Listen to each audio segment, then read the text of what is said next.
everyone, I'm Kate Watts with Nutrition Bites.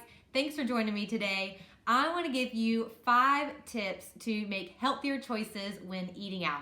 So tip number 1 is going to seem pretty obvious, and that is to choose where you're eating out wisely. Find a restaurant that actually has some healthier items on the menu, that offers kind of variety of things.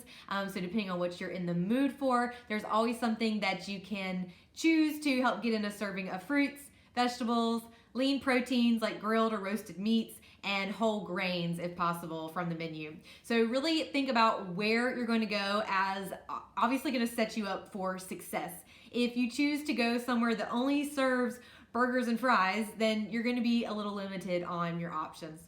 Now, tip number 2 is to look at the menu ahead of time. And this is really a crucial step, I think, in following through with healthier intentions when going out to eat. Whether you're dining in or ordering takeout or going through a drive-through, if you can look up the menu online ahead of time and kind of plan out a couple entrees that sound good to you, that maybe have a little bit of a healthier balance in terms of food groups and nutrition. Where are the vegetables on the menu? Where are the leaner proteins? How can I build this meal to be a little bit more balanced instead of everything being fried or all the same color, which normally means we're just getting a whole bunch of starch or grains and not much of our other food groups. So look at the menu ahead of time. Now, some of these menus are even going to provide nutrition information. And so especially for chain restaurants, they're gonna have that nutrition data that you can use to make your decisions as well. So especially if you're looking to, watch your sodium intake, or looking at how much carbohydrates or sugar are in a meal, or if you're looking at the grams of fat, you can use that nutrition information online before you even go. I know for me personally, if I am sitting in a crowded drive-through line, or I'm at the restaurant with the menu open in front of me and the waiter over my shoulder, I get flustered and I feel like I have to decide quickly, and I'm not able to really rationally think through exactly what I want to order. Afterwards, I may think back to what I would have ordered differently. So look it up ahead of time, have a little bit of a plan.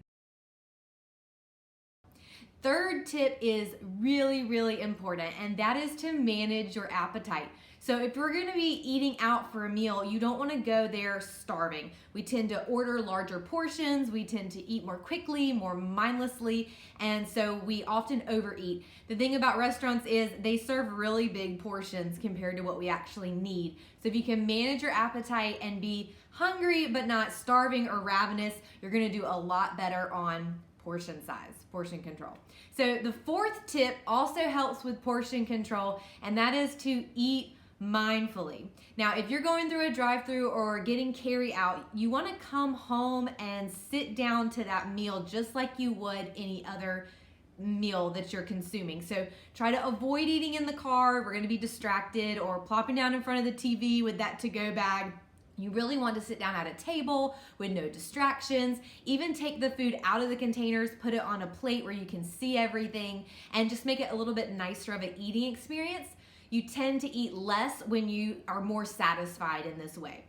So slow down, eat mindfully. Even when you're in a restaurant, you want to try to put your silverware down between bites, drink your drink in between bites, and really savor and eat slowly enough that you can stop at a comfortable level of fullness instead of eating till our plate is clean or empty.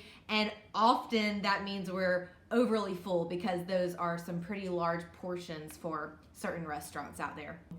Tip number 5 is really to help kind of bring all of this together, and I call this splurge and balance. So just like you may, when you're spending your money, want to spend more money on certain items that you want the best of the best, and you may be more willing to go kind of budget friendly on other items, you want to be kind of the same way when you're choosing your food. And especially for restaurants, we go thinking, I really want to treat myself, or this is a special treat and we want to make the most of it, or maybe there's a certain item that we don't make at home and we really look forward to it at this restaurant. That is going to be your item you're going to want to splurge on. And then the idea is to kind of try to balance all your other options to build a little bit more of a healthy plate. So what that would mean is, if you're really looking forward to that fried chicken sandwich, you may choose a healthier side item instead of French fries or chips. You may go for a side salad or a soup. And then with your beverage, you would want to also choose water or some other kind of sugar-free beverage like unsweet tea. And on the other side, maybe you're really looking forward to those French fries and that's what you want to splurge on. Then you would try to get like a grilled item for your entree. Again, keeping the beverage healthy. Maybe you want to go for that sweet tea or that soda or maybe even something like a margarita. And so then we would be looking to balance that splurge with our entree choices. You know, where are the vegetables on this menu? Where are some whole grains? How can I build a healthy meal? And then I can enjoy this beverage. Another way to balance your splurges is to split items with someone else or with a group. And so that may mean sharing an appetizer or a dessert instead of having appetizer, meal, dessert, and drink all for yourself. That would be a lot of splurging down the line. So that's another way to get to, you know, kind of have taste and bites of things without that being your full meal. I hope these tips were helpful, and I hope that you join me next month for our next Nutrition Bites. Bye.